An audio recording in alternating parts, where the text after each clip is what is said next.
എപ്പിസോഡിന്റെ തുടക്കത്തിൽ തന്നെ ഇപ്പൊ ഹീറോ ആവട്ടെ എല്ലാവരെയും ഭയന്ന് അറഞ്ചം പുറഞ്ചം ഓടിക്കൊണ്ടിരിക്കുകയാണ്. അവന്റെ തൊട്ട് മുൻപില് ഇപ്പൊ ആരോ ഒരാൾ വന്നു നിൽക്കും. അതാരാണെന്ന് നോക്കിയാ മറ്റാരുമല്ല, ആ ഐസ്മാൻ. അവൻ പറയും, ഇത്തവണ നിനക്ക് രക്ഷപ്പെടാനാവില്ല, നിന്റെ ഫുൾ പോയിന്റ്സും ഞാൻ സ്വന്തമാക്കുമെന്ന് പറയുമ്പോ ഹീറോ ആവട്ടെ അവൻ പേടിച്ച് വിറച്ചു നിൽക്കും. കട്ട് ചെയ്താ നമ്മുടെ വയലറ്റ് തലേനും തവളപ്പെണ്ണും ആ ഒരുപാട് കൈയുള്ള ആളുടെ കൈകൾക്കിടയില് ഒളിച്ചിരിക്കുകയാണ്. അപ്പോഴായിരിക്കും വയലറ്റ് തലയൻ അവന്റെ തലയിലേക്ക് നോക്കുക. കാരണം അവന്റെ തലയിലുണ്ടായിരുന്ന ആ ഒരു ടാഗ് അത് കാണാനുണ്ടാവില്ല. അപ്പൊ വീണ്ടും ബെല്ലിന്റെ സൗണ്ട് കേൾക്കുമ്പോ എല്ലാവരും റെഡിയായി വന്ന് ഇപ്പൊ ഹീറോയെ റൗണ്ട് ചെയ്യാനായിട്ട് ആരംഭിക്കും. ഇനി അവരുടെ മുൻപില് പകുതിയിലും താഴെ ടൈം മാത്രമേ ഉള്ളൂ. ഇവിടെ ഐസ്മാൻ അവൻ ആ മോമോയുടെ കയ്യിൽ നിന്ന് ഹാർഡായിട്ടുള്ള ആ ഒരു തുണി വാങ്ങും. അവൾക്കാണെങ്കില് ബുള്ളറ്റിനെ പോലും പ്രിവെന്റ് ചെയ്യാൻ കഴിവുള്ള തുണി ക്രിയേറ്റ് ചെയ്യാൻ കഴിയും. അവൻ ആ തുണി വെച്ച് ഇപ്പൊ അവനെ തന്നെ കവർ ചെയ്ത് പിടിക്കും. കാമിനാരി പയ്യൻ അവൻ ഇലക്ട്രിക് പവർ ഉപയോഗിച്ച് ഇപ്പൊ അറഞ്ചം പൊറഞ്ചം അടിക്കുകയാണ്. അവന്റെ അറ്റാക്കില് ഇപ്പൊ എല്ലാവരും ഷോക്ക് അടിച്ച് തെറിച്ചു പോവും. പക്ഷെ ഹീറോയുടെ ടീമിന് മാത്രം ഒരു പോറല് പോലും പറ്റില്ല. കാരണം ആ ഒരു കാക്കാത്തലയൻ അവന്റെ ഷാഡോ പവർ ഉപയോഗിച്ച് ആ ഒരു ഇലക്ട്രിക് പവറിനെ പ്രിവെന്റ് ചെയ്ത് ഹീറോയെ സേവ് ചെയ്തു. ഐസ് പയ്യന് അവൻ ഒരുപാട് ദേഷ്യം വരും. അവൻ മറ്റൊന്നും നോക്കില്ല, അവന്റെ പവർ ഉപയോഗിച്ച് അവരെ എല്ലാവരെയും ഫ്രീസ് ആക്കും. കഴിഞ്ഞ തവണ അവന്റെ കുൽസിത പ്രവൃത്തിയില് ഒരുപാട് പേര് രക്ഷപ്പെട്ടെങ്കിലും ഇത്തവണ നേരെ മറിച്ച് ഒരുപാട് പേര് അതിൽ സ്റ്റക്കാവും. ആ ഗ്യാപ്പില് അവരുടെ എല്ലാവരുടെയും ഹെഡ് ബാൻഡ് അവൻ സിമ്പിൾ ആയിട്ട് ഇപ്പൊ അഴിച്ച് കയ്യിലെടുക്കും. ഐസ്മാൻ സൈഡിൽ ശബ്ദം ഉണ്ടാക്കി ഹീറോയെ വെട്ടിത്തിരിപ്പിച്ച് അവന്റെ അടുത്തേക്ക് ഒരു ബോംബുമായിട്ട് ഓടി വരും. പക്ഷെ കാക്കാത്തലയൻ ആ ഒരു ബോംബ് ഇപ്പൊ അവന്റെ തലയിൽ തന്നെ ഇട്ട് അങ്ങനെ പൊട്ടിക്കും. ഐസ്മാൻ തന്ത്രപൂർവം ഹീറോയുടെ രണ്ട് സൈഡും ഇപ്പൊ ഐസാക്കി മാറ്റും. ഹീറോ പുറകോട്ട് പോയാ അവര് ഡിസ്ക്വാളിഫൈ ആവും. അവന്റെ മുമ്പിൽ വേറെ വഴിയില്ല. ഹീറോ ഇപ്പോ മുൻപോട്ട് തന്നെ വരികയാണ്.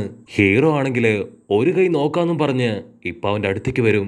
ഇവിടെ ചപ്രത്തലയന്റെ ബാൻഡ് മോഷ്ടിച്ചവൻ വീണ്ടും വീണ്ടും അവനെ കളിയാക്കും. അതിന് ചപ്രത്തലയൻ പറയും, ആദ്യം ഇവന്റെ കാര്യത്തിൽ ഒരു തീരുമാനാക്കാം, എന്നിട്ട് പിന്നെ നമുക്ക് ഇസുകിനെ പിടിക്കാന്ന് പറഞ്ഞ് അവനെ ഇടിക്കാനായിട്ട് അവന്റെ അടുത്തേക്ക് പോവും. ചപ്രത്തലയൻ കൈ ചുരുട്ടി ഒരൊറ്റ അടി കൊടുക്കും. പക്ഷെ അതുപോലെ തന്നെ അതേ പവറില് അവനും കൈ ചുരുട്ടി ഇപ്പൊ ചപ്രത്തലയനെ അടിച്ചു തെറിപ്പിക്കും. ചപ്രത്തലയും വീണ്ടും ഉഷാറായിട്ട് അവനെ അടിക്കും. പക്ഷെ അപ്പോഴേക്കും അവൻ ചോപ്പനെ പോലെ വളരെ സ്ട്രോങ് ആയിട്ട് അവന്റെ ഫൈറ്റ് തടുക്കും. അപ്പോഴാണ് ഇവർക്ക് മനസ്സിലാവുക ഇവന്റെ പവറ് അത് മറ്റുള്ളവരുടെ പവറ് കോപ്പി അടിക്കുക എന്നതാണ്. ആരെങ്കിലും ടച്ച് ചെയ്താ അവരുടെ പവറ് 5 മിനിറ്റത്തേക്ക് അവനെ കൊണ്ട് ഉപയോഗിക്കാൻ കഴിയും. അവരങ്ങനെ ചിന്തിച്ചു നിൽക്കുമ്പോ വേറൊരു ടീം എന്തോ ഒരു വെള്ളം അവർക്ക് നേർക്കൊഴിക്കും. അതിൽ സ്റ്റക്കായിട്ട് അവരനങ്ങാൻ പറ്റാതെ നിൽക്കുമ്പോ കളിയാക്കിയ ചുന്ദരനാവട്ടെ അവൻ വീണ്ടും കളിയാക്കി അവിടുന്ന് മുൻപോട്ട് ഓടും. ഇവിടെ ജനങ്ങളെല്ലാവരും ആകാംക്ഷയോടുകൂടെ ഉറ്റുനോക്കുന്നത് ഹീറോയാണ്. കാരണം ഹീറോയ്ക്ക് വേറെ വഴിയില്ല. അവനിപ്പോ അവരുടെ മുൻപിൽ പെട്ടു നിൽക്കുകയാണ്. ഐസ്മാന് മനസ്സിലാവും ഇതാണ് പറ്റിയ അവസരം, എങ്ങനെയെങ്കിലും അവന്റെ പോയിന്റ്സ് സ്വന്തമാക്കണം. അതിന് കണ്ണാടിപ്പയ്യൻ പറയും, ഞാൻ എന്റെ മുഴുവൻ പവറും എടുത്ത് മുൻപോട്ട് ഓടാം. പക്ഷെ അവൻ ഒരു തവണ അവന്റെ മുഴുവൻ പവറും എടുത്തു കഴിഞ്ഞാൽ പിന്നീട് കുറെ നേരത്തേക്ക് അവൻ ആ പവർ എടുക്കാൻ കഴിയില്ല. റെഡി 1 2 3 എന്ന് പറയുമ്പോഴേക്കും കണ്ണാടിപ്പയ്യൻ ലിഡ അവൻ ശരവേഗത്തിൽ മുൻപോട്ട് ഓടും. എന്നിട്ട് കണ്ണടച്ചു തുറക്കുന്ന ഗ്യാപ്പില് ഹീറോയുടെ ഫുൾ പവറും അവനിപ്പോ കൈക്കലാക്കും. അവൻ സന്തോഷം കൊണ്ട് അലറും, വാവ്. അങ്ങനെ അവസാനം നമ്മൾ കൈക്കലാക്കി. ഹീറോയ്ക്കാണെങ്കില് അവന്റെ വിഷമവും ദേഷ്യവും ഒരുപോലെ കയറി വരും. മുൻപിൽ അധികം സമയമില്ല, എങ്ങനെയെങ്കിലും അത് തിരികെ പിടിക്കണമെന്ന് പറഞ്ഞ് ഹീറോയും ടീമും റെഡിയായിട്ട് അവരുടെ പിന്നാലെ തന്നെ ഓടും. ഹീറോ അവന്റെ പവർ എടുക്കും. ഐസ്മാന്റെ നേർക്ക് അവൻ ഓടി വരും. ആക്ച്വലി ഐസ്മാന്റെ റൈറ്റ് സൈഡ് ഐസ് പവറും ലെഫ്റ്റ് സൈഡ് ഫയർ പവറും ആണ്. അവൻ ഒരുപാട് നാളായി അവന്റെ ലെഫ്റ്റ് സൈഡിലെ പവർ അത് ഉപയോഗിക്കില്ല എന്ന് ശപഥം എടുത്തിരിക്കുകയായിരുന്നു. പക്ഷെ ഇപ്പൊ ഹീറോയുടെ വരവ് കാണുമ്പോ അവൻ ഒട്ടും സമയം കളയാതെ അവന്റെ ലെഫ്റ്റ് സൈഡിലെ പവർ ഉപയോഗിച്ച് ഫയർ ക്രിയേറ്റ് ചെയ്യും. ഇവിടെ ചപ്രത്തലയനാവട്ടെ ആ ചുന്ദരക്കൂട്ടിനെ ഇടിക്കാനായിട്ട് അവന്റെ തൊട്ടടുത്തെത്തും. അപ്പൊ വേറൊരുത്തൻ ഒരു സ്ട്രോങ് ബബിൾ ക്രിയേറ്റ് ചെയ്ത് ഇപ്പൊ ചപ്രത്തലയനെ അതിൽ ലോക്ക് ചെയ്യും. പക്ഷെ ചപ്രത്തലയൻ അവന്റെ ഫുൾ പവർ എടുത്ത് ആ ഒരു ബബിൾ തകർത്ത് ചിരിക്കൂട്ടന്റെ കഴുത്തില് 3 ബാൻഡ് അങ്ങനെ വലിച്ചൂരിയെടുക്കും. പക്ഷെ ഒരേ ഒരു ബാൻഡ് അതവന്റെ കഴുത്തിൽ തന്നെ ഉണ്ടാവും. 0 പോയിന്റ്സിൽ നിന്ന് ഇപ്പൊ ചപ്രത്തലയനാവട്ടെ അവന്റെ പോയിന്റ് കുതിച്ചുയരും. ചുന്ദരന്റെ ബാക്കിയുള്ള ആ ഒരു ബാൻഡ് എടുക്കാൻ ഇപ്പൊ ഒരുപാട് പേര് അവനെ റൗണ്ട് ചെയ്യും. ഉടനെ അവന്റെ കൂടെയുള്ളവൻ ഒരുപാട് ബബിൾസ് ക്രിയേറ്റ് ചെയ്ത് അവരെ ഓടിക്കാൻ ശ്രമിക്കുകയാണ്. ചുന്ദരം പേടിച്ചു വിറച്ച് ഉള്ള ഒരു ബാൻഡ് കൊണ്ട് ട്രൗസറും പൊക്കി ഓടും. പക്ഷെ ഇതുവരെ ചപ്രത്തലേന് അവന്റെ ദേഷ്യത്തെ കൺട്രോൾ ചെയ്യാൻ കഴിഞ്ഞിട്ടില്ല. നിനക്ക് ഒരു പോയിന്റ് പോലും ഞാൻ തരില്ല എന്ന് പറഞ്ഞ് അവന്റെ പിന്നാലെ ഓടും.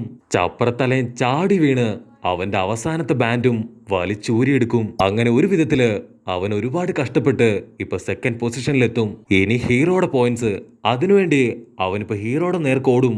ഇവിടെ ആ ഒരു ചോപ്പൻ അവന്റെ ലെഫ്റ്റ് സൈഡിലെ ഫയർ പവർ കൊണ്ട് ഹീറോയുടെ അടുത്തേക്ക് ഓടി അടുക്കാണ്. പക്ഷെ ആക്ച്വലി ഹീറോ അവന്റെ പവർ ഉപയോഗിച്ച് അവനെ ഇടിക്കില്ല. അവന്റെ ഫയർ പവർ ബ്ലോക്ക് ചെയ്ത് ആ ഒരു ബാൻഡ് അത് തിരിച്ചെടുക്കും. പക്ഷെ അപ്പോഴായിരിക്കും അവൻ ആ ബാൻഡ് ശ്രദ്ധിക്കുക.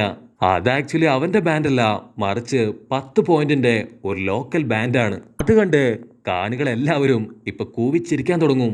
ഹീറോ വിടില്ല. അവൻ ടൈം നോക്കും. ഇനി 9 സെക്കൻഡ് മാത്രമേ അവന് ബാക്കിയുള്ളൂ. എങ്ങനെയെങ്കിലും ചിരിക്കുട്ടൻ കൊടുത്ത വാക്ക് അത് പാലിക്കണം.